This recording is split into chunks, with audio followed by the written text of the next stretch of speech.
why use the word forced? But be that as it may, when we encountered, and for want of a better word, the enemy, what we realized that his fears, her anxieties were the same as mine. I was dealing with a human. But by being around the table and listening to each other's fears and anxieties, we began to understand why they were acting in a particular way. So just to come back, 1991, we are unbanned, and we then go into the negotiations. We then have the first free and fair election, and this is a typical South African story. The man I hated, I was the chairperson of Constitutional Affairs in the Senate, and guess who I had to hold accountable? Roelf Meyer, because he was the minister. We had a government of national unity. We had to build a country. And the minister who had to account to me in Parliament on the legislative side was Roelf Meyer. But with that, over the years,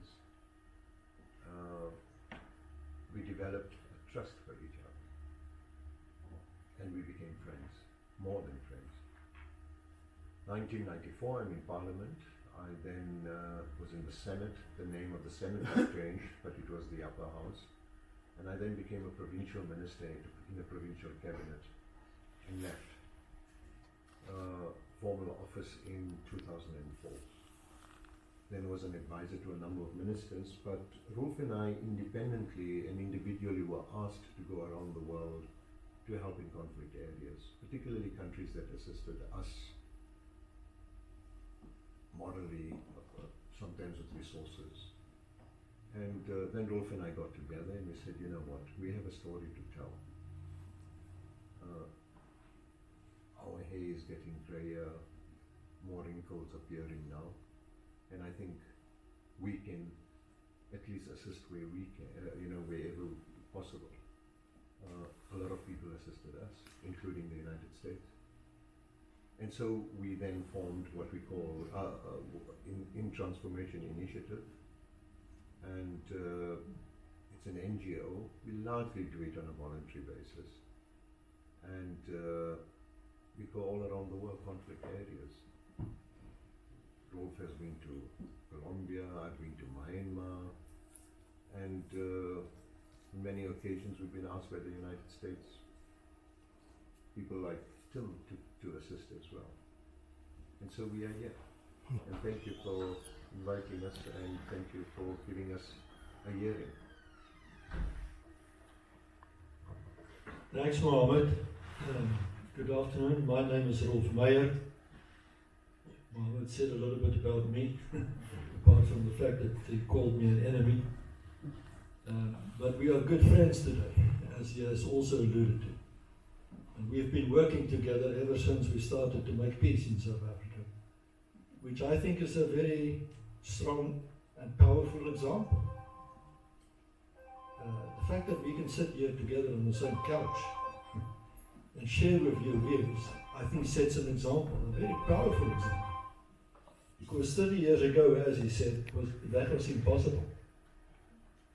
The group that I come from in South Africa, the Whiteys, came originally from Europe, like many of you. And the first settlers on my side, in my direct family tree, came to settle there in 1690. So it's more than 300 years ago. And I said yesterday, I'm nothing but an African, like you are Americans.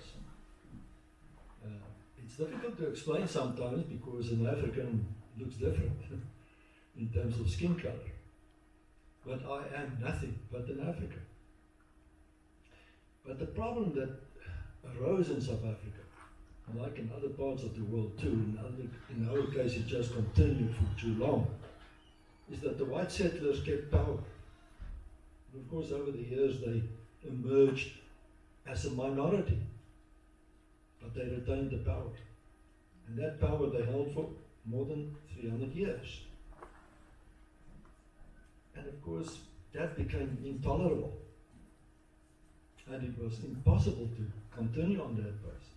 The question was, how do we change it?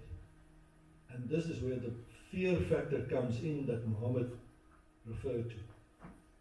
The white minority, which at the beginning of the 1990s, when we started the process of change, were probably around 12% of the total population.